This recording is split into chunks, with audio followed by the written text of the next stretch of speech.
Saudi আরবে আজ নেমে এসেছে এক গভীর শোকের ছায়া। স্লিপিং প্রিন্স নামে পরিচিত রাজ পরিবারের এক সদস্য দীর্ঘ ২০ বছর কোমায় থাকার পর আজ শেষ নিঃশ্বাস ত্যাগ করেছেন।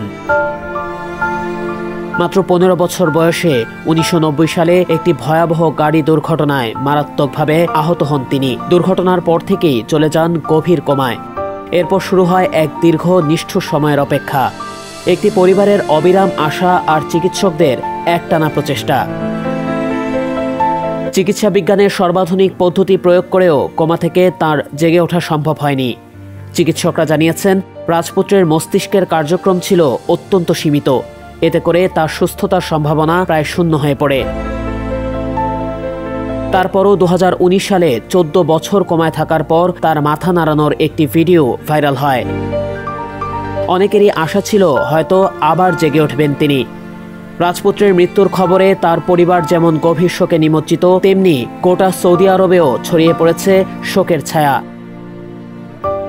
এই ঘটনা শুধু একটি রাজপরিবারের বেদনার ইতিহাসই নয়, এটি গোটা মানবজাতিকে মনে করিয়ে দেয় জীবন কতটা অনিশ্চিত এবং ভালোবাসা কতটা গুরুত্বপূর্ণ।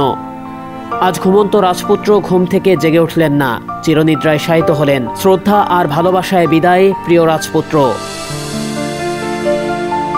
জুনায়েদ আহমেদ সৈকত, বিপ্লবী বার্তা, ঢাকা।